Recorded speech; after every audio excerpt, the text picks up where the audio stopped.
So what are you doing? Nothing. Nothing? Why not?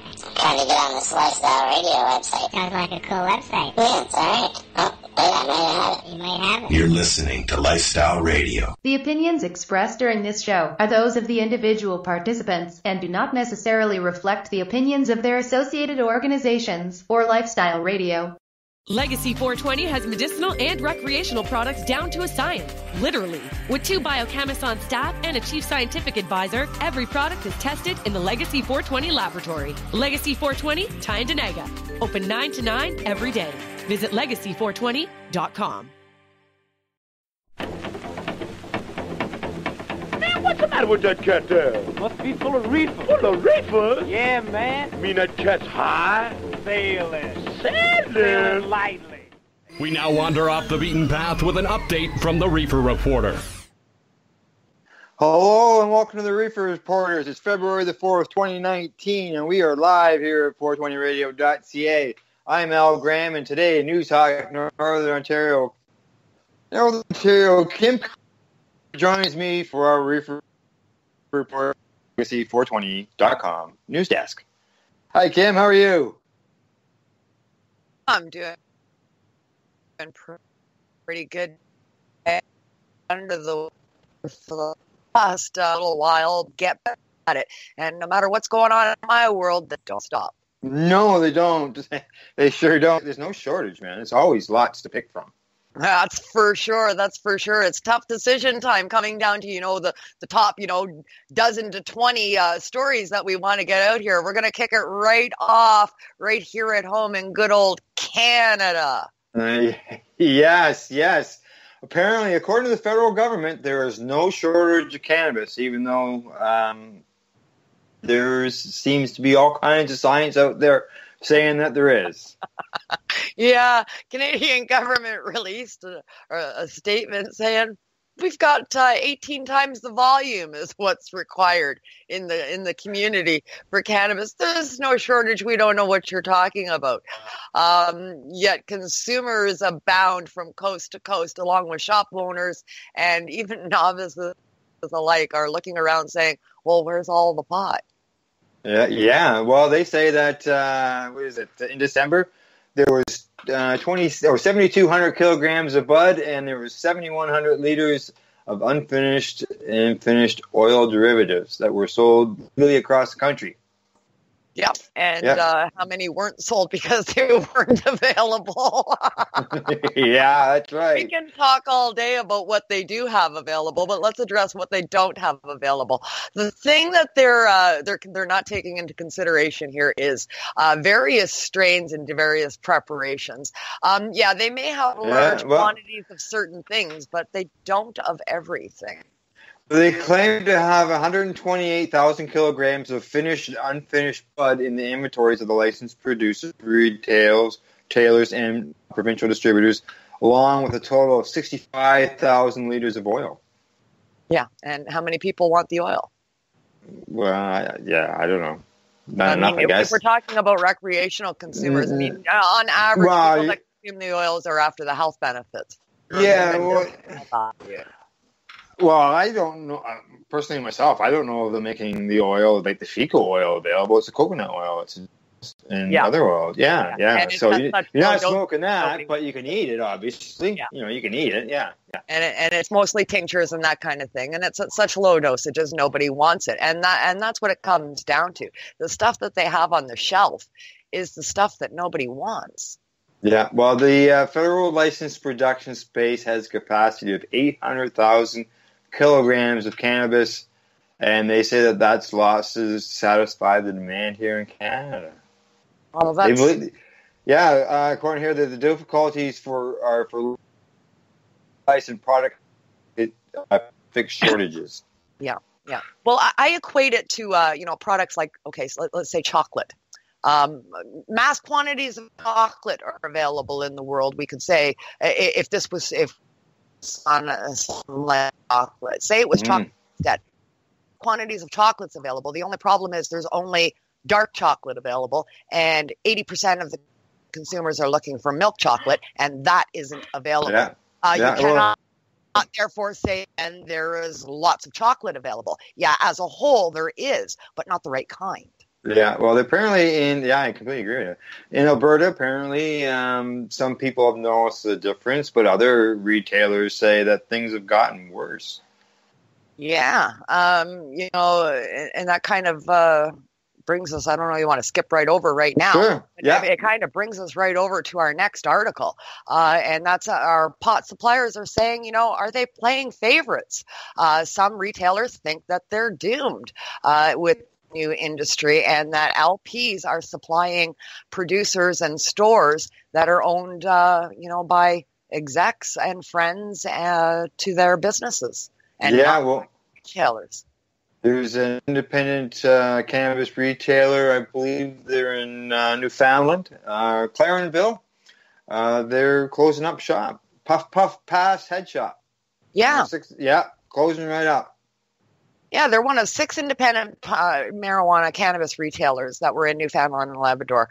They said it's impossible to compete in an undersupplied product market, especially when that product is being offered to corporate suppliers first. So by the time the offerings come to supply the small mom and pop shops that are out there, there isn't any product for them to buy because the big boys get first grabs. Yeah, exactly. Yeah, that seems what's going on, and that's not right for the small retailer. That's right. That's right. Not being able to have access, they should be able to have just as equal access as a big place. Yeah, that's right. Access across the board. Playing favorites will not work in this market. It is going to try and keep it at a corporate level. And Canadians have said by leaps and bounds, that's not what we want, and that is not what we will support. Yeah, that's right. Yeah. Exactly. They say here the store shut down for good on Wednesday evening. The day before closing, they made a profit of $50. $50 profit. Not even enough to pay their wages. Not even enough to pay the wages. So all that they've done and all of that, they worked for free. They got their money back that they put out. Thank God for that. Small mercies, small blessings come in small packages there, right? I guess for them, but not a dime in their pocket for all of their effort, and you're out of business with no hope for the future. What does that say about our setup? Yeah, it's not. Things aren't going as smooth as it should be. That's for sure. Yeah. Let's see. She says that they will order a product with anywhere from 15 to 25% THC. But when the product gets there, it might be 10%. Yeah. And customers don't want that. And that goes back to your chocolate analysis. That's exactly right. That's not what people are after. So, there's a large quantity of all of this unwanted cannabis products sitting on the shelf, while the stuff in high demand is nowhere to be found. And if you can find it, you can only find it at a corporate level, apparently. Well, they got $20,000 worth of product that won't sell, cannot sell, and suppliers won't take it back. She says that they've contacted them because, as that example, they've ordered something around 15% and they get 10%. Well, they won't even take that back. Well, that's ludicrous to me. I mean, that's misrepresentation of your product. What would happen if that was done on say, the alcohol level? I'm selling an alcohol that's supposed to be, 40 proof, and it comes back at 25. Would you be able to return that? Of course you would. Yeah, you would think so. Yeah, of course you would. It's misrepresentation of product. Mm-hmm. Yeah, well, the NLC told CBC, that's who we're reading this off of here, they say that they're not aware of any special deals between suppliers and bigger stores. Yeah, they're not aware of it. Doesn't mean it isn't happening, right? Correct. They're not in denial there. They're not saying, no, that doesn't happen. They're saying, oh, well, we don't know. And that's a really good way to keep their hands clean, is to just turn a blind eye. Mm-hmm. Yeah, exactly. Yeah, so, yeah.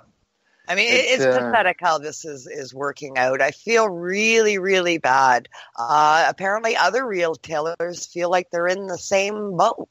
Yes, exactly. And there's an example here, and that is a store called Reefer Cannabis Shop. They're in Hollyrod, out there on the East Coast. And while he's not considering the closing in the near future, he says he won't survive if supply issues don't get normalized. Yeah, Zach Hudson out there, he thinks if things continue the way they are, you're going to see independents shutting down all over the place. And it will be continued to be just a corporate-run operation. Yeah, exactly. So it's disappointing. Stores having to close, yet the government's claiming that they've got 18 times more of supply than what's needed. So yeah, well, we all know how they derived their numbers, and they need a wake-up call on that. You know, let's fill up the world with rum and tell everybody, there's lots of alcohol, but there's no vodka. Yeah, exactly. You know, it's sort of like when the beer store goes on strike in Ontario. You know, everybody's looking for small craft growers because yeah. All right, and talking about small craft growers, let's check. Yeah, provinces are looking at alternatives, and more than one province lately than not. They're looking at alternatives to the federal government's current program. And that is, why can't provincial governments license cannabis producers? Why do we have to wait for the feds to do it? Yeah, they're saying, well, it's legal. We'll do it. We can do it probably faster than you guys and maybe solve our own problems in the meantime. More than one province is considering this. It's coming out of a BC-based industry consultant's office. Apparently says this is personally viewed widely across the country. Yeah, he says, I know for a fact that multiple provincial governments across Canada are, and I would characterize it as profoundly unhappy, bordering on panic about the state of the supply. According to, he's a principal with All Thing Consulting. All Thing Consulting. He says he's beginning to hear consistently from multiple different provinces in different regions of the country at the highest levels. And that's what he's hearing is, screw this. We're going to do something provincially, quote unquote, in one form or another. Yeah, that's right. Well, would Ottawa allow provinces to license production on their own? I don't know if they would have a choice if provinces banded together and said, screw you, so to speak, as was quoted in this article. If the feds aren't doing the job, it's up to the provinces to take the ball, I would think. Well, according to Ottawa lawyer Trina Fraser, she says that clearly that would be a violation of the Cannabis Act because the ability of the province is really with respect to distribution and sale. It is not cultivation and process, so they don't have the authority to do that. Well, at this point, but I mean, as the law is written and as we see in personal court actions against the Cannabis Act currently, the law as it's written is not perfect and definitely open to challenge. Yeah, exactly. You know, for provinces, you know, they have, there's laws with, beer and stuff producers. That's right. I mean, the common person like you and I are challenging the Cannabis Act left, right, and center, and portions of it all over the place. It's going to court. Why shouldn't the province as well?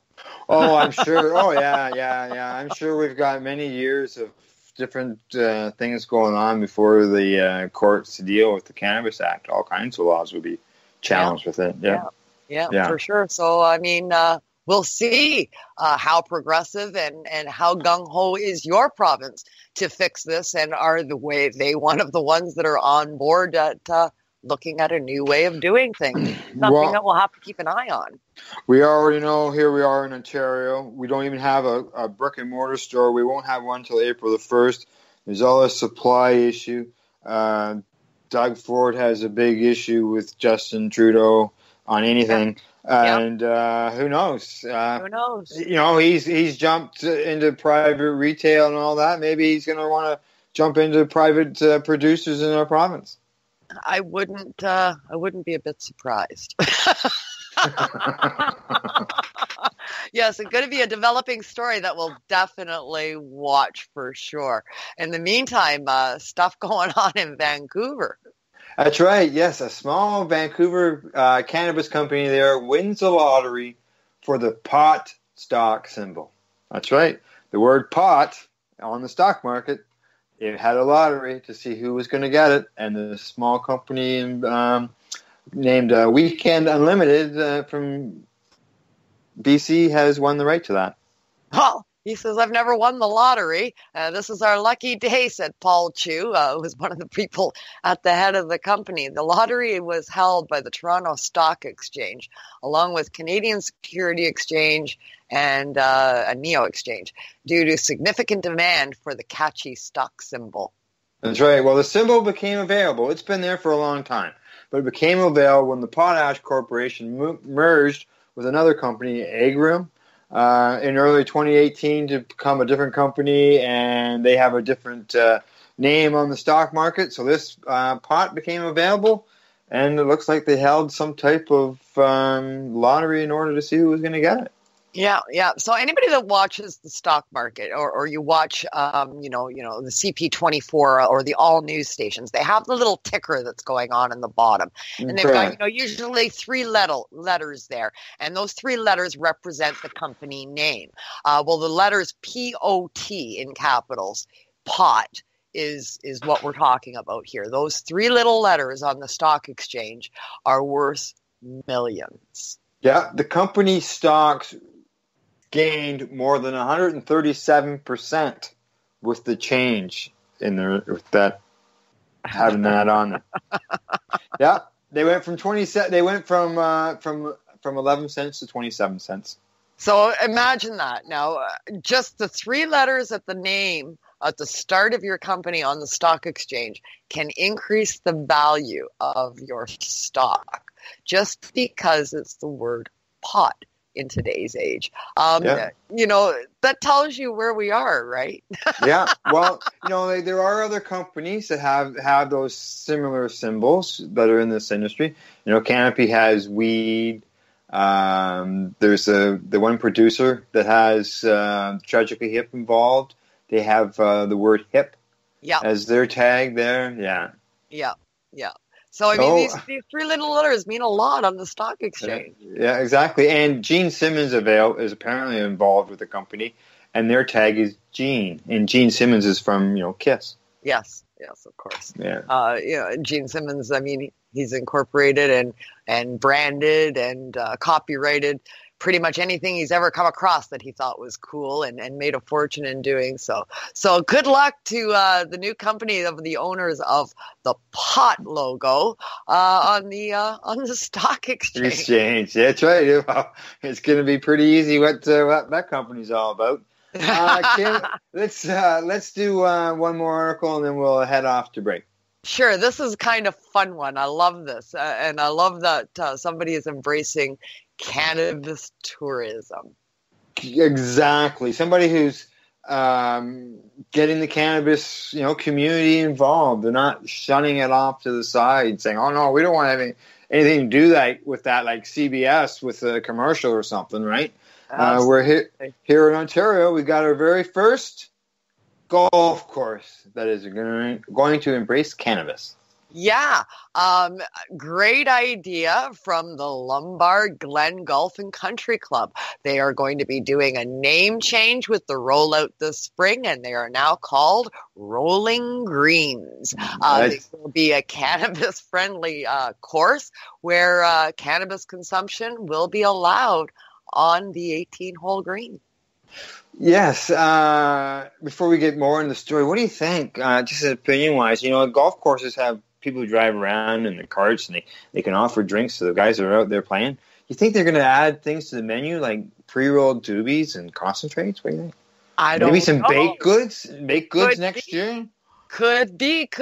I mean, it's a golf and country club, so they are allowed to create, their own edibles and so forth like that, as long as they're using legally purchased cannabis to make those things. They could add it to their creations on the menu. sure. As long as it's for sale only on the course. I would assume that would have to happen once the laws were maybe loosened up a little bit, but it's something that can happen in the future for sure. But it looks like they've got a new motto out on the golf course as well. As you know, when you can yell 4 all the time. Yeah. Now they're going to be yelling 420. Yeah. So now instead of 4, it will be 420 for the shout out for April the 20th, of course. And another local joke is that they'll be hitting a fat one, meaning other than just hitting a shot chunky. And pot bunkers may not be a hazard for players on this course. Yeah, the new tagline for the company is called "Come Roll With Us."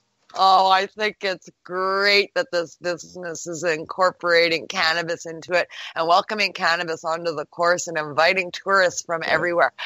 Cannabis tourism could be huge in this country if rural places embrace it. It can a brand new people and spending money in your community and infusing your community with some tourist dollars if you have a creative mind. Yeah. There is one small downfall to all of this, and that's that it's now going to have to become a 19-plus course. Oh, okay. I didn't... they're serving alcohol there? Yeah, I know. Is it 19 plus because they're serving alcohol? No, they were allowed to have kids on there with the alcohol sales, but with the incorporation of the cannabis being added in, they are now forced to go 19 plus. They are Why? Change in the future. But right now, it is recommended that all places with cannabis-related venues should be 19 plus is the recommendation. Why? We'll get into that later, but it doesn't make sense if they're serving alcohol there. Just so you know as well, there is no bud or anything available there. It's a BYOB, bring your own buds to this thing. And apparently it looks like the only golf course in the country that's going to allow this. Yeah. Yeah. So far, nobody else has come forward saying that they're incorporating this. This is the first cannabis tourism-related business that I've seen happen that wasn't originally a cannabis business to start with at the onset. We've had tote tours and that kind of thing around, but they've always been around. This is the first one that I've seen that's a regular non-cannabis-related business rolling into cannabis tourism, and I think it's exciting and encouraging, and I hope to see more. Yeah. Now, this golf course is located near Smith Falls. It's no connection to the Canopy Corporation whatsoever, but it's the home of Canada's most talented golfer, Brooke Henderson, according to this article, and she used to practice there. Yeah, because close to her home. Yeah, and of course, because of the new regs, Brooke can't go there anymore. Because she's under 19.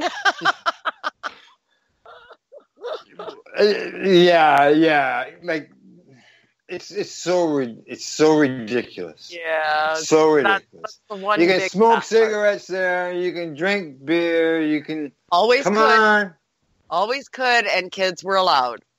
Correct. Yeah, but now with cannabis, no.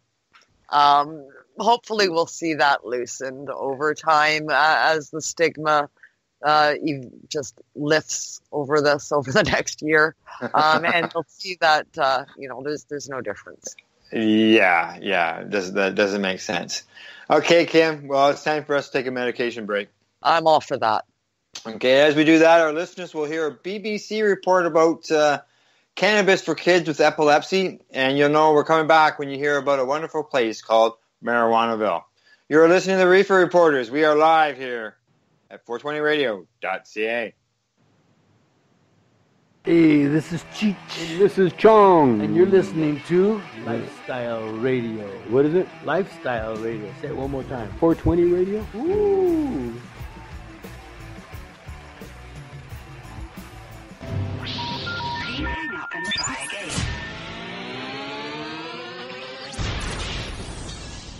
You're listening to Lifestyle Radio. In a mountain hideaway in rural Colorado, grows a cannabis plant being used to treat epileptic children. Millie is 2. She used to have dozens of seizures every day, but her rare form of epilepsy has been calmed by a cannabis oil that doesn't make her high.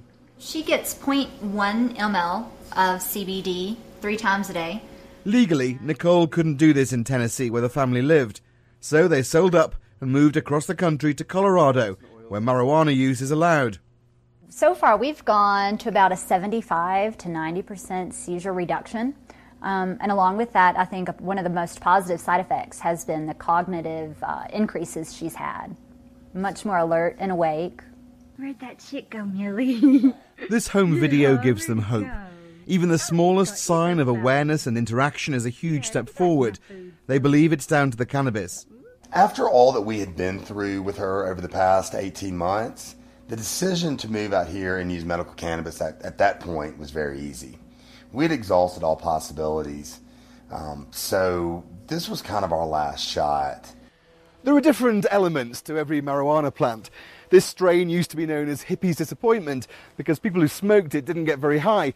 But it turns out it contains a huge amount of a substance called CBD, which appears to have remarkable medicinal qualities. The strain's been renamed Charlotte's Web after one of the first little girls to be treated. Thousands of families are now on a waiting list for the oil. This here is extracted Charlotte's Web. Jesse Stanley grows the plant and extracts the oil. Although its effect hasn't been scientifically proven, the positive results seen by so many families gives them hope. Maybe, just maybe, we can study this and actually get it down to a science to how we can help people, because it's pretty obvious that there's something to it. And there is real science behind it. This marijuana is being grown at a secret location in Britain by a pharmaceutical company, which is producing a drug now being trialled in America with the regulator's approval. We have been doing preclinical research in this area for 6 years, so there is some good, solid pharmacologic and scientific rationale for expectations that this may indeed work, but it is too early to say at this point. Hey guys, sorry we're so late. Many people can't wait. Nicole and Penn are just one of over 100 families who've moved to Colorado from all over America for access to Charlotte's Web. We consider ourselves medical marijuana refugees. We've had to abandon our own states in order to get legal access here in Colorado. The more their stories are told, the more people come forward, desperate to help their children's rare epilepsy, even with a medicine that's not been fully tested. Alistair Leithhead, BBC News, Colorado. Legacy 420 has medicinal and recreational products down to a science, literally. With 2 biochemists on staff and a chief scientific advisor, every product is tested in the Legacy 420 laboratory. Legacy 420, Tyendinaga. Open 9 to 9 every day. Visit legacy420.com. Are you looking for cannabis news, education, and people's opinions? Are you looking to learn what Canadian and international cannabis advocates are doing, not only now, but what got them to this point in their lives, and what does the future hold for them? Do you want to learn how patients are using cannabis as a daily medication, or learn how their cannabis use helps them with their medical condition? If you answered yes to any of these questions, then I'm going to suggest to you to tune in to Lifestyle Radio. Catch their live weekly shows and have your questions and concerns answered and find the experience you're looking for. Monday, catch your weekly news broadcast with the Reefer Reporters. Then on Wednesday, get several hours worth of cannabis public education. We get things started with Cannabis and Coffee with Tamarawana. Finish up your evening with the award-winning Pace Radio Show with Al Graham, and no week would be complete without tuning into Friday night's program, the 420 Radio Show featuring Al Rapp and the 420 radio crew, Mary Jane Baker and Marcel Gignac. Cannabis is a lifestyle, and you can catch all your cannabis lifestyle information right here at 420radio.ca. Tune in to DJ Passion from the land of Ganja, the island of Jamaica, when he comes to you live every Saturday night at 8 p.m. Eastern Standard Time on 420radio.ca. Using my tweezers, got pot in the freezer, whoa! Made a new pipe out of aluminum foil. We stayed away again in Marijuanaville, searching for my roach clip on a rope. Okay, we're back. We're live. And we got some medication into us and got reloaded for the next break. But Kim, what's our next story? We're going to talk a little bit about old times returning. Sure is. And I'll tell you, this announcement sent chills of happiness through my body because of my personal connection to it. And that is the fact that Treating Yourself magazine and Treating Yourself is back. It is relaunching, according to the website, on April 20th, 2019. They're back with a vengeance. The Treating Yourself magazine will be out. There's hopes that the event itself will also come back again. And they're relaunching the entire thing. Expos, everything. It's there's all links there. The website, treatingyourself.com, is back up again. They've got back issues, free downloads. They've got the expo videos and stuff there. There's archives, there's strain reports. All kinds of information here. I know I've shared some of the stories there over the weekend, some of the articles, because TUI hasn't been published since 2013, and it was available for close to eight years up to that point, and it was ahead of its time. Like now we're saying, cannabis recreational. There's a lot of medical stuff. But back then, you weren't seeing it so much out in the open. And, TY got to the point, as you mentioned, the expo. It was at the Metro Toronto Convention Center. It had the world's largest vapor lounge. It had all kinds of stuff in cannabis, related, obviously. And I like to say it was put on by patients for patients. Yeah. I mean, this all started back, it was 2004, 2005, somewhere around there, right? Marco started off as a website. It was a web forum, and he was helping patients that way. And it just exploded and grew from there. To the magazine, the expo, there was the more lounge. People wanted. Well, we all wanted information, and there were no resources then. We didn't have a place. We had people fighting individual fights and the MMAR and that kind of thing, but there was no real,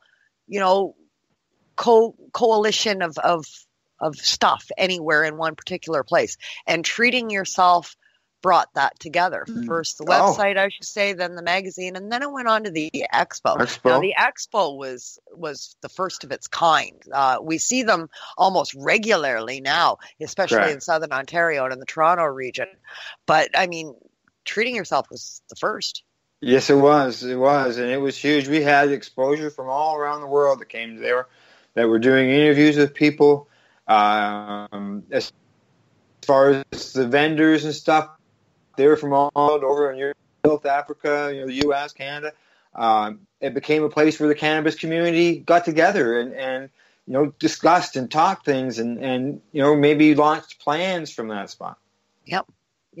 And it exploded from there.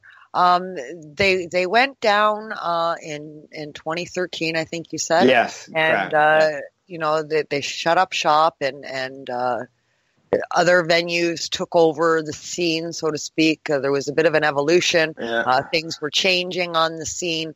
Now with legalization and the onslaught of so many things out there, I guess they felt it was time to bring back the grassroots, and to bring back the credible information, and to bring back where we began. And let's do a relaunch. Andrew Shaw is involved with this, Marco, and that to do this relaunch. Andrew has been involved with TY in the past. He has a media company. He was involved in recording the first couple of expos. And we're going to find out all about this and Andrew and his involvement with Marco and with Treating Yourself and so much more on an upcoming episode of the Pace Radio Show as well. Correct. Yes, Andrew has agreed to be a guest on the program, and we're going to be finding out all kinds of information, and I want answers, and I have some questions for him, and see what goes from there. But I'll tell you, having these back issues available online is so important. Like I'm looking at one right now. 5 components that can help cancer, Alzheimer's, Parkinson's. Can cannabis cure schizophrenia? Right. There's 4 things right there, right off the top, on the cover, on information people were seeking now, and this was put out way back then. Yeah.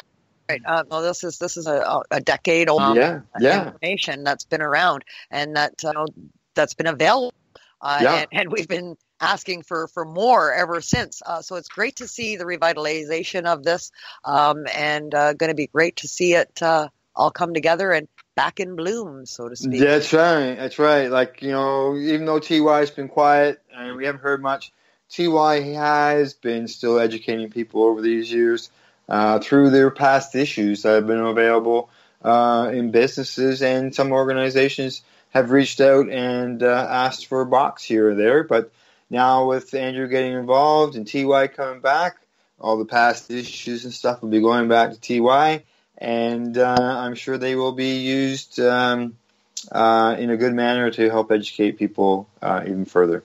Absolutely. We've had TY issues available here at my NOSER offices, Northern Ontario Cannabis Education and Resources, in Kirkland Lake and in Timmins for several years, and they were made available at our 420 last year as well. That's right. Exactly. All right, so it's good to hear them back. TreeYourself.com, check it out. All the back issues are there. Issues are there, and information as well. All right, Kim, let's move on to our next story. Yeah, not so good news. This kind of pisses me off. 2 kids taken to hospital after ingesting a cannabis-infused candy bar. That's right. Now, the police have brought this out, not in a way to criticize the parents of these children who got in the chocolate bar, but it was just to make people aware that, hey, this does happen. And I agree, it does. A chocolate bar that looks like cannabis in it looks like a chocolate bar that doesn't have cannabis in it. Yeah. Well, we have chocolate bars that have alcohol in them out there. They're readily available at Christmas and at Valentine's Day, and they're filled with alcohol. We don't leave them on the counter for our kids to eat. We don't leave them anywhere accessible for our kids to get into. Why would you leave this out? You can't do that.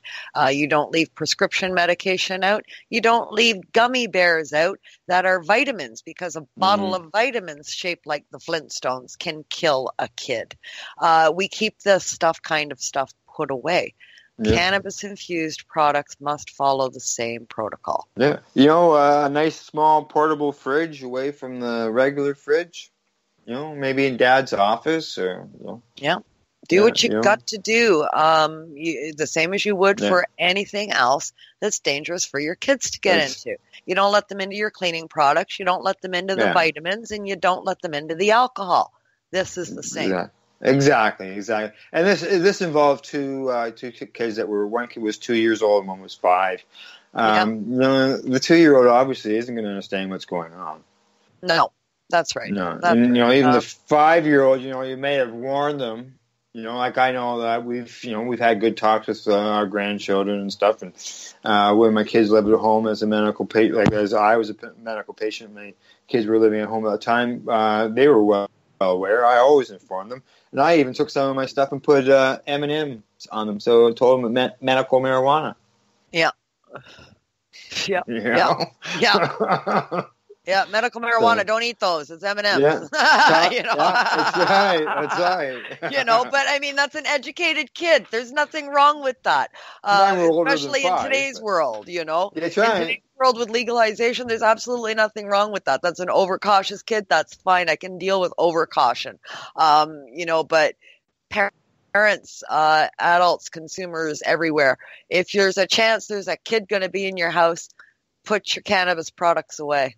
Yeah, just play it safe. Same as as you say, Kim. Any other medication or any other recreational beverages. That's right. That's right. It should be treated with the same caution. Hey, and there's nothing wrong with talking to your kids.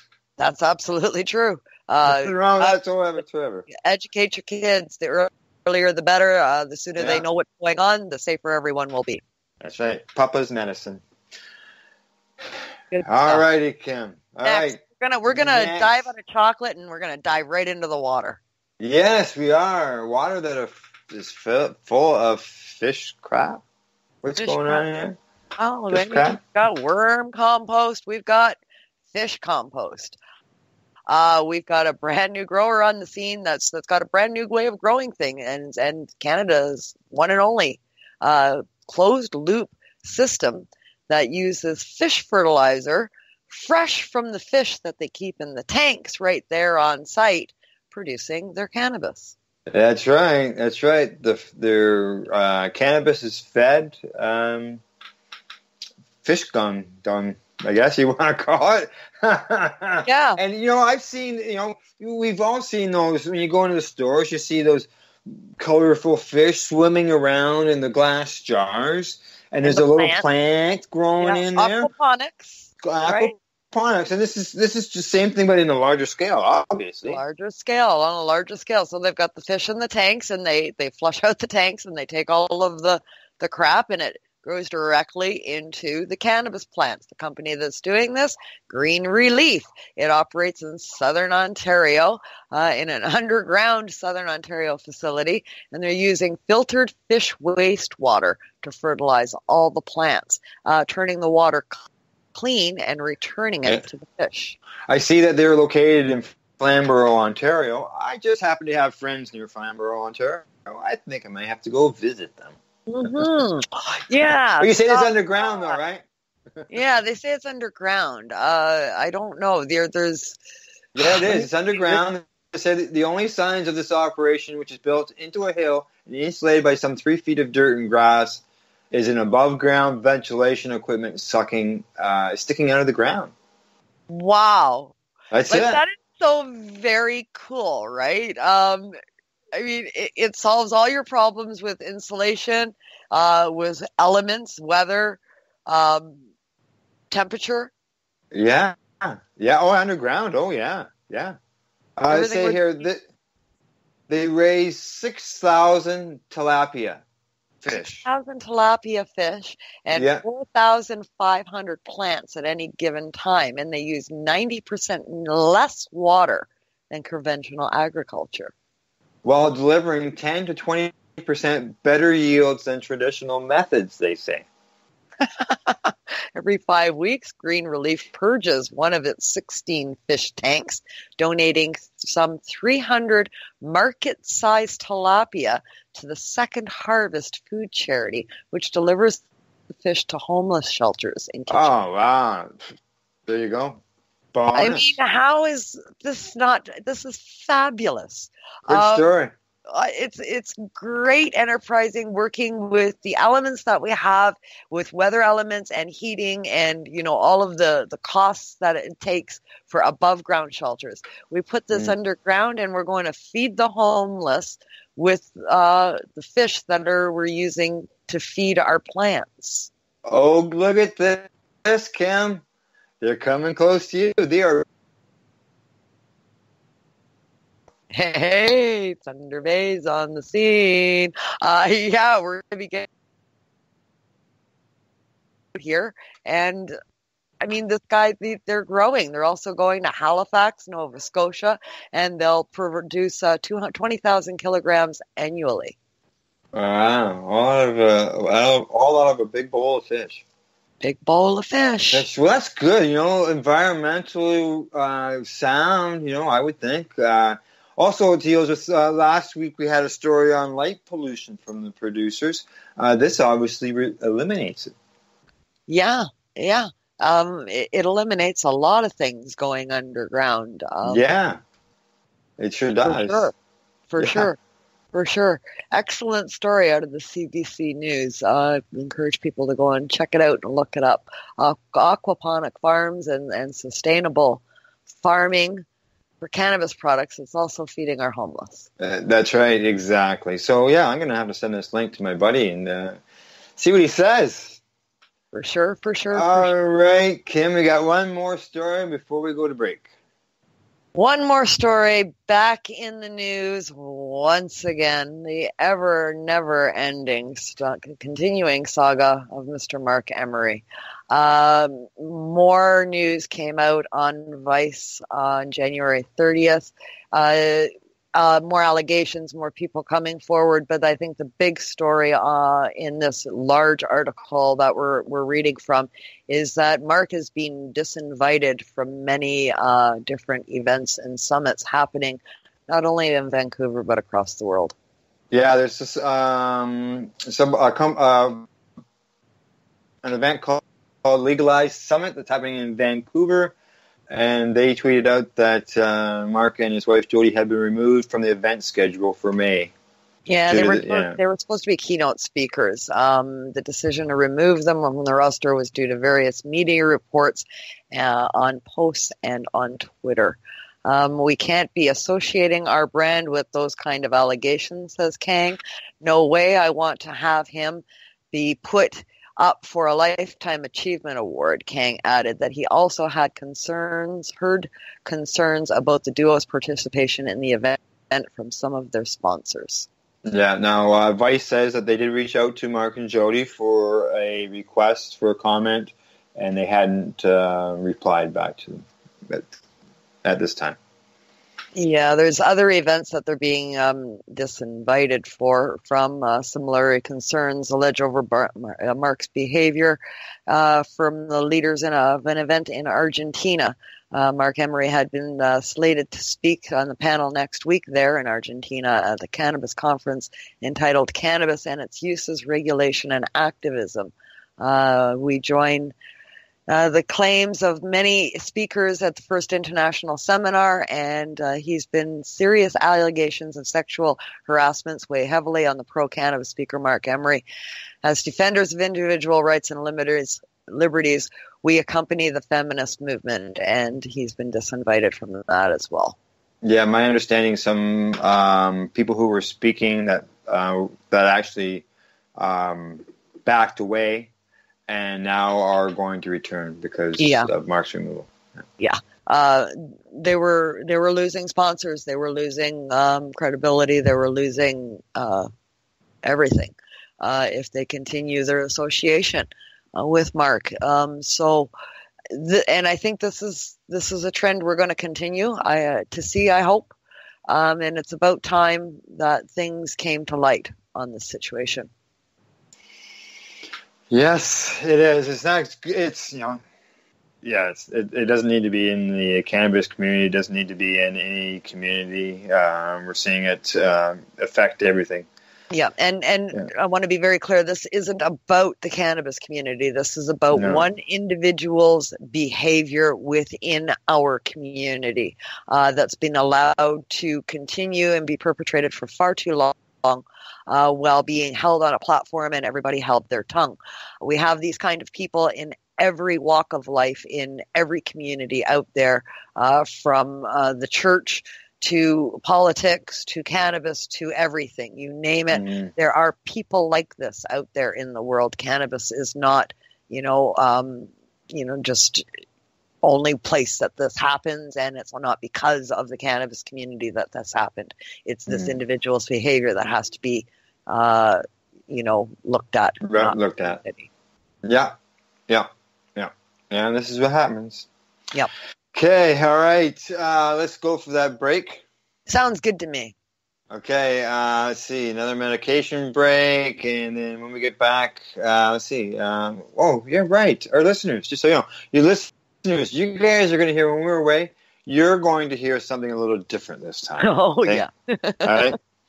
We do cover international news on this program. So I've got us an international news report from, I believe, the Philippines. There is some English in it. All right. I'm not saying it's all English, but there is some English in it.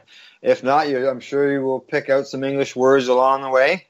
And it's all about the new medical cannabis law down there, which is exciting. I think it's fantastic. More places are getting it. Okay, and we're coming back when you get to hear more about that place called Marijuanaville. You're listening to the Reefer Reporters. We are live here at 420radio.ca. So what are you doing? Nothing? Why not? Trying to get on this Lifestyle Radio website. Sounds like a cool website. Yeah, it's alright. Oh, wait, I might have it. You might have it. You're listening to Lifestyle Radio. Bersyon ng Senado na lang ang kailangan para sa panukalang gawing legal ang paggamit ng marijuana para sa mga malalalang sakit. Ngayong lusot na ang bersyon nito sa Kamara. May live report si Victoria Tulad. Victoria? Tina, sa botong 163 yes, 5 no at 3 abstentions. Lusot na nga sa third and final reading sa Kamara ang House Bill 6517 o ang Philippine Compassionate Medical Cannabis Act. Sa ilalim nito, magiging legal ang paggamit ng medical marijuana bilang gamot sa mga malalang sakit. Kabilang sa mga sakit na ito ang cancer, glaucoma, epilepsy, AIDS, rheumatoid arthritis, at post-traumatic stress disorder. Sa panukala, napatunayang may beneficial at therapeutic use daw ang medical marijuana. Pero gagamitin lang daw ito bilang medicine of last resort. Kung hindi talaga epektibo ang ibang gamot, base na rin sa ilalabas na batayan ng Department of Health at Food and Drug Administration. Tanging mga rehistradong medical cannabis physicians naman ang maaaring magbigay nito sa pasyente. Layon din ang panukalang batas na palawigin pa ang pag-aaral tungkol sa medical cannabis. Isa si House Speaker Gloria Macapagal Arroyo sa mga nagsusulong ng House Bill 6517. Kamakailan inamin niyang gumagamit siya ng medical marijuana pain patch kapag nasa ibang bansa kung saan legal ito para mabawasan ang sakit na nararamdaman dahil sa problema sa kanyang cervical spine. Maging si Pangulong Rodrigo Duterte, sinusuportahan ang legalization ng medical cannabis. Kailangan pa magpasa ng Senado ng kanilang bersyon ng panukalang batas. Tina? Victoria, may target bang petsa kung kailan nais ng mga mambabatas na mapirmahan itong panukalang ito? Tina, ang gusto ng mga mambabatas within this Congress. Pero sa ngayon nga, ang hinihintay pa natin ay yung bersyon naman ng Senado. Pero ang sabi sa atin ay nasa committee level pa lamang yung panukalang batas na naglalaman ng provision tungkol sa medical cannabis. Matatapos na itong session before sila mag-break for the elections. Hanggang Feb 6 na lamang ito. So hindi pa natin tiyak kung aabot sa target nila itong pagpapasa or pag-legalize pagsasabatas nitong medical cannabis. Tina? Victoria, na-considera ba dyan sa deliberasyon ng Kamara yung opinion naman ng publiko tungkol dito? Oo, Tina, nakailang sessions din sila, nakailang meetings sila. At yung ibang mga in support naman dito sa panukalang batas na ito ay nagpunta pa mismo dito at nakipagkita kaya Congresswoman o Speaker Arroyo para nga magpahayag ng suporta, magpasalamat sa kanya. At maging yung mga anti naman, Tina, ay kasama rin doon sa mga stakeholders na kinausap sa pagdadraft ng panukalang batas na ito. Tina? Victoria, gaano magkaiba o magkapareho yung bersyon ng Kamara at ng Senado? Ang pagkakasabi sa atin, Tina, yung nasa Senado, hindi siya talaga, kumbaga ay nakasentro sa medical cannabis. Isa itong health bill na nagtataglay lamang ng provisions tungkol sa medical cannabis. Itong nasa Kamara kasi na version, talagang centered lamang siya sa medical cannabis. Kaya hindi natin tiyak kung malayong-malayo ba yung provisions ng bills na nasa Senate ngayon dito sa nasa Kamara. Pero we can conclude na mas detalyado itong nasa Kamara dahil nga yung bill dito ay tungkol lamang sa medical cannabis ang taglay. Tina? Okay, maraming salamat, Victoria Tulad. Are you looking for cannabis news, education, and people's opinions? Are you looking to learn what Canadian and international cannabis advocates are doing, not only now, but what got them to this point in their lives, and what does the future hold for them? Do you want to learn how patients are using cannabis as their daily medication, or learn how their cannabis use helps them with their medical condition? If you answered yes to any of these questions, then I'm going to suggest to you to tune in to Lifestyle Radio. Catch their live weekly shows and have your questions and concerns answered and find the experience you're looking for. Monday, catch your weekly news broadcast with the Reefer Reporters. Then on Wednesday, get several hours worth of cannabis public education. We get things started with cannabis and coffee with Tamarawana. Finish up your evening with the award-winning Pace Radio Show with Al Graham, and no week would be complete without tuning into Friday night's program, the 420 Radio Show featuring Al Rapp and the 420 Radio crew, Mary Jane Baker and Marcel Gignac. Cannabis is a lifestyle, and you can catch all your cannabis lifestyle information right here at 420radio.ca. Tune in to DJ Passion from the land of Ganja, the island of Jamaica, when he comes to you live every Saturday night at 8 p.m. Eastern Standard Time on 420radio.ca. Legacy 420 has medicinal and recreational products down to a science, literally. With 2 biochemists on staff and a chief scientific advisor, every product is tested in the Legacy 420 laboratory. Legacy 420, Tyendinaga. Open 9 to 9 every day. Visit legacy420.com. Blew out my bong pipe. Ran out of Bud Light. But I found some stash I had hidden at home. Put it into a blender, and soon it will render these little fudge brownies that help me get stoned. Wasted away again in Marijuanaville. Okay, we're back. We're live. We've got our medication into us, Kim. What do you think? Yep. Time to get back to the news? Sounds good to me. We're going to go globally right at the start of this segment and talk about World Health. Well, who are we going to talk about? World Health Organization, as you say, WHO. The WHO is calling for a new recommendation on cannabis designation. That's right. Yep, they are calling for whole plant marijuana as well as cannabis resin to be removed from the Schedule 4, the most restrictive category of a 1961 drug convention signed by the countries around the world. You know what I find interesting about this, Kim? Yeah. When Canada was legalizing, this was one of the concerns. What about this treaty? We've signed these treaties. We can't be doing this. Yeah, that was a big thing, and even I reported on that situation. You know, Canada was breaking a treaty on that. How was that going to go over at the UN and with the WHO? So this is the answer. The WHO is saying, okay, you know what, you're all doing it, so we're just going to deregulate it in our schedule. Now, let's be clear for our American listeners and people that follow the American way that they do things. The WHO's Schedule 1 through 4 are far different than the U.S. setup. Schedule 1 is not a bad drug, according to the WHO. They're on the opposite sliding scale as the U.S. system. So like the 4 is bad instead of the 1 being bad. Right, exactly. So moving it from 4 to 1 is a good thing, not a bad thing. It doesn't follow the same criteria as the United States scale does. So it's completely the opposite. So they're taking it out of no medicinal value to, could have medicinal value, and let's look at this. The body also wants THC completely removed from a separate 1971 drug treaty and instead added to another schedule from 1961. Yeah, so they want to put it with the same as CBD and all of the rest of them. They don't want it to have a separate criteria for cannabis and marijuana. They don't want it included with drugs like heroin and LSD. It's taking it out of that criteria and putting it in with hemp and CBD and everything else. Now they say that the World Health Organization is also moving to make clear that cannabidiol and CBD-focused preparations containing no more than 0.2% THC are not under international control. That's right. It's got nothing to do with international treaties at all, according to them. So CBD wasn't part of all of that. Yeah, exactly. Okay, well, this is good. Countries are moving towards things to make changes, and the World Health Organization is recognizing that and making those necessary changes.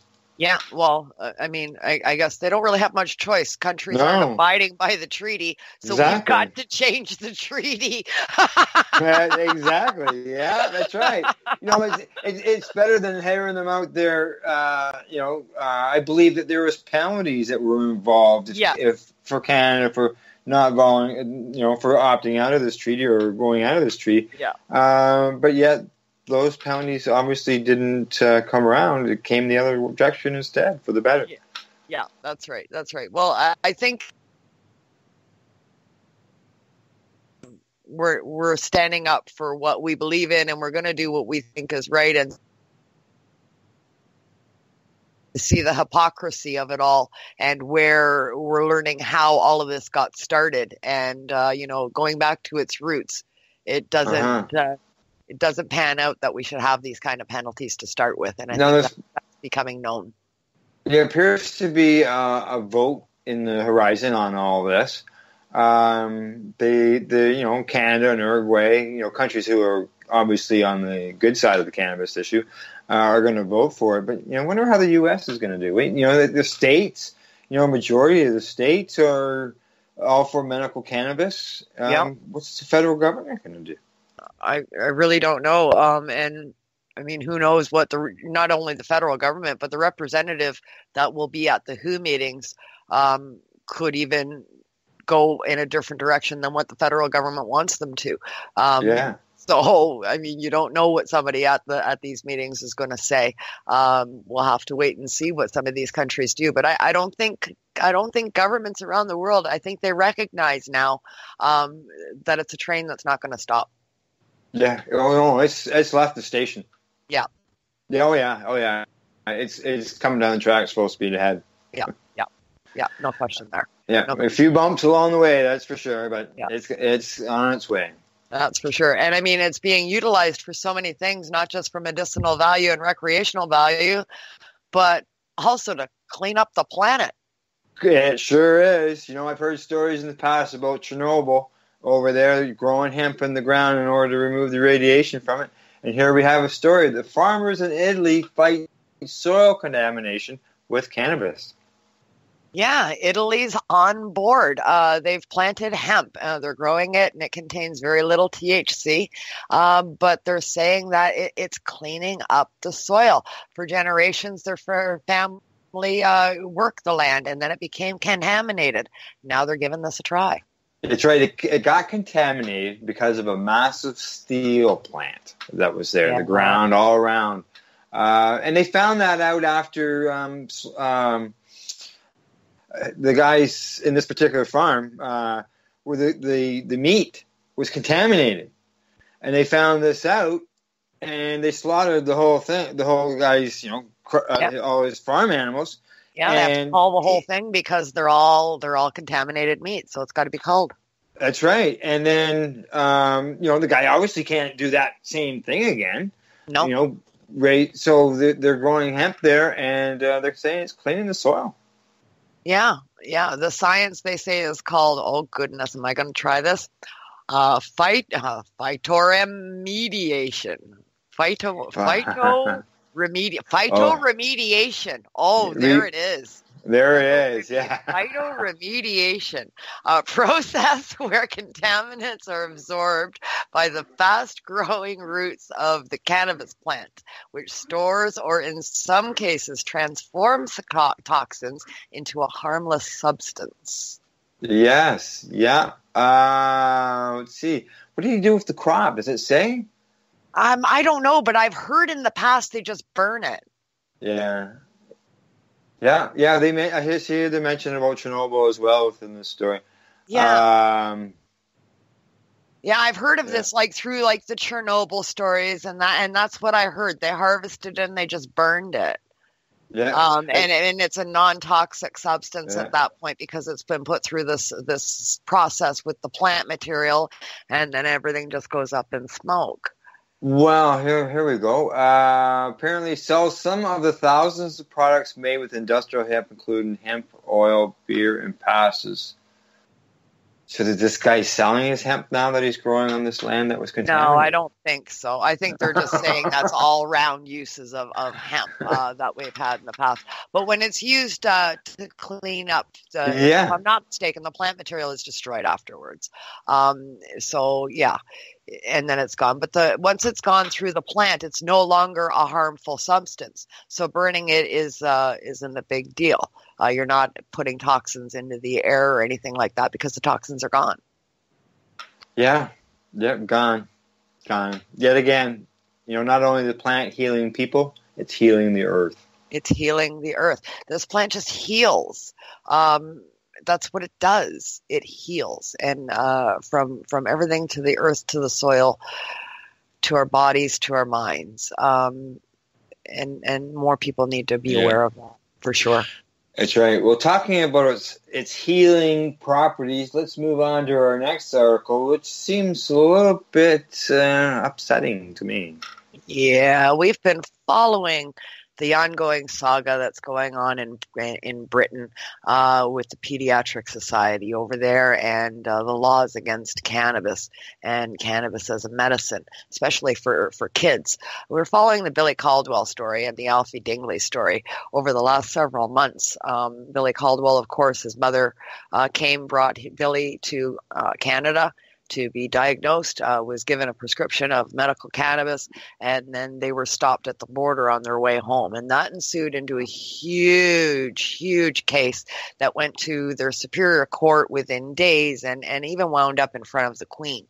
So this has been an ongoing saga for getting these kids, these two particular kids, their medicine. And in the success of that happening, other more kids people wound up having access to the medicine, but they're finding that's a bit of a snag. That's right. Finds out that doctors are blocking access, because it says here the parents of children with severe epilepsy accused doctors of blocking access to medicinal cannabis, which could help save these kids' lives. The British Pediatric Neurology Association, which represents most of the neurologists, the mothers and fathers of 35 youngsters, called for an urgent review of their guidelines, which failed to back the use of cannabis-derived drugs legalized by the government last year. I mean, really? We have the information. Look at Israel. Look at Canada. Look at the studies going on in independent United States. All over the world, we have the information. All you've got to do is look at another country's information. Just because you have had laws preventing that information doesn't mean it doesn't exist. Anecdotal information from patients, along with a long lineage of history of information on this, going back to late Chinese dynasty at the early start of the dawn of writings. It's in our teachings everywhere. You need to look at it. So the letter, they wrote up a letter in contrast to that, and they claim that the BPNA guidelines are based on outdated research carried on in the U.S. by teenagers who smoke skunk weed and contains much higher levels of THC. Neurologists are feeling that the kids are going to be reacting badly to the cannabis that they're receiving because it's too high in THC. Well, and to date, the association has advised its members against prescribing medicinal cannabis, which contains low levels of THC, because they say not enough research has been done into it. We have the research. You've just got to look at it. There's research being done. Kid came to Canada to get prescribed. So I guess these guys are denying the research that we're doing here too as well. Yeah, because it is ongoing here. There are licensed producers here in Canada that are dealing with that. Yeah. I mean, these people shouldn't be forced to leave their country to get the relief. I mean, Alfie and Billy Caldwell are living proof. Yeah. Oh yeah. There's others, And the thing is, it's not I've been talking to some people recently, and they were surprised that there's strains that are high in THC that don't have any CBD in it, or very low CBD, and they just assumed that there was CBD, piles of CBD in every kind of marijuana, and there's a lot of people out there that only think there is only one strain of cannabis. Yeah. That's right. The lack of information that these people that are making these decisions have is scary. And it doesn't take a whole lot to find out. If the common person can find out, I'm damn sure they can. That's right. I'm sure they can. That's right. Well, you mentioned Israel and studies in there. Our next report happens to be involved with Israel and a cannabis study, and that is the fact that cannabis may help relieve autism symptoms. Yeah, a new study published in a journal in Israel is a joint study conducted with a university and showed that cannabis oil was effective in a treatment variety of autism-related symptoms, including seizures, tics, depression, restlessness, and a range of attacks for patients under the age of 18. Yeah. The study found that after 6 months of regular consumption, 30% of the patients reported significant improvement, while 54 reported moderate improvement, and 15% there was only a slight change to. And, that's fine. Not every pharmaceutical drug works for every person. That's right. Different preparations can do different things, and we know that with cannabinoid therapy all too well. We'd like to see it 100%. We'd like to see it at 100%, but sure. Yeah. I mean, overall, 80% is not bad. 80% of the parents reported a significant to or moderate improvement in their child. And I mean, these are parents that have been going through a ton with their kids. Any relief is a milestone. That's right. Exactly. They did this treatment on 188 teens, and this is between 2015 and 2017. And they examined them for the change of quality of life, mood, and ability to perform daily tasks before and after treatment. And, as an advocate for so long, quality of life has been something that I know I've been saying, and I've been hearing others on an improvement on, your quality of life, depending on the condition you've got.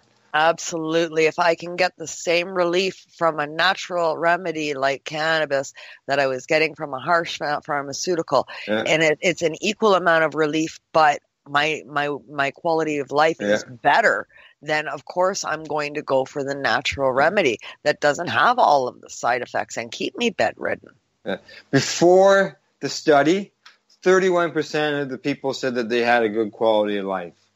After the study, it more than doubled. It went up to 66.8% of the patients reported having a good quality of life. See, I mean, huge improvement. Huge. Majority of cases, the treatment consisted of cannabis oil containing 30% cannabidiol and 1.5% THC. Unlike the THC, the CBD, of course, is non-psychoactive. Yeah. While this study suggests that cannabis treatment is safe and can improve ASD symptoms and improve ASD patients' quality of life, we believe that double-blind placebo-controlled trials are crucial for better understanding of the cannabis effect on ASD patients, according to the doctor that was involved in the study. Yeah. I mean, the proof is out there. It's the rigid regulations on these studies and the hoops that you've got to jump through and the red tape involved is what's holding all of this up. I mean, some of it is just ridiculous. I see here the study was founded by the Tikkun Olam, a medical marijuana firm over there in Israel. He's a researcher, and there's a strain out called Aberdeckle through them. So I wonder if this is the strain, Aberdeckle. I wonder if that's what they used in this study. Yeah, apparently it is. And apparently it's already being available in Canada as well. Yeah. So, good. See, another study, whether those get hit to the mainstream news, who knows, but... Well, let's hope they make it out. Let's hope they make it out to the British Medical Association. That's right, exactly. Let's hope so. More tonight. One more today. Our last story, which is good news, but it's only temporary good news. Yeah, temporary is better than nothing, I guess. Tax slash going on in California. That's right. They're going to chop the taxes on their cannabis down there. They're going to reduce it by 4%. They're going to go from 15 to 11. And that's through to 2022. So it's only temporary. Yeah, 2022, not too bad. You've got a few years, and then it'll be looked at again at that time, I'm sure. But 4% is better than no percent. There is high taxes over there in California for just about everything, and they feel that it's impacting the legal cannabis trade. So they're making this reduction in hopes of alleviating some of the consumers' concerns with price. Yeah, they say supporters say the current taxes and costs that legal cannabis businesses face make an uneven playing field with competitors from the gray and black markets. Listen up, Canada. Yeah. Something to learn from California. Yeah, okay, let's see. Well, they got big predictions, $101 million. But, they say that they don't tax startup businesses and other industries when they get going, so they feel they can do better. Yeah. Well, let's hope this helps them out there. I don't know if it will or not. A lot of people are hesitant to go from the gray market to the legal market, and pricing definitely has a lot to do with that. How much 4% will make a difference, we'll have to wait and see. And the next round of numbers that come in on the stats out of California. Yeah, it'd be interesting. Is this just for recreational use? Yeah. Or is the medical end getting a reduction in their tax as well? I have no idea, and it doesn't really specify in the story either. I'm trying. I think it may just be really state in the thing. According to one person involved in the story, they say that California levies an estimated 45% tax on legal cannabis businesses when everything is added up. Yeah.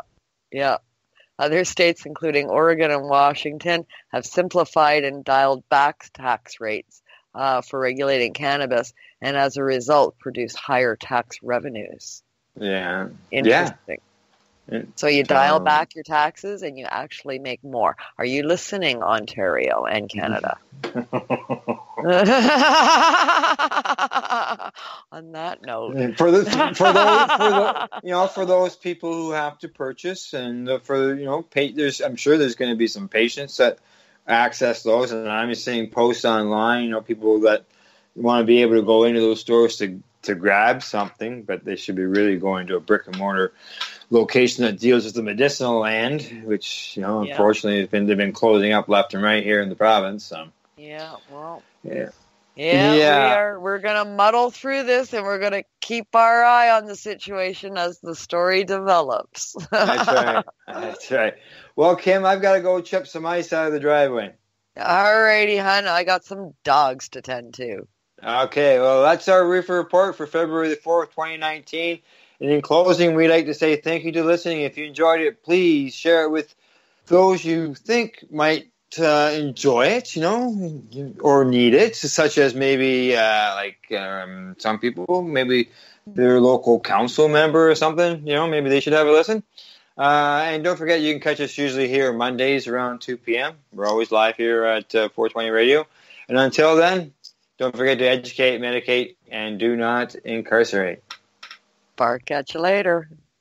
Legacy 420 has medicinal and recreational products down to a science, literally.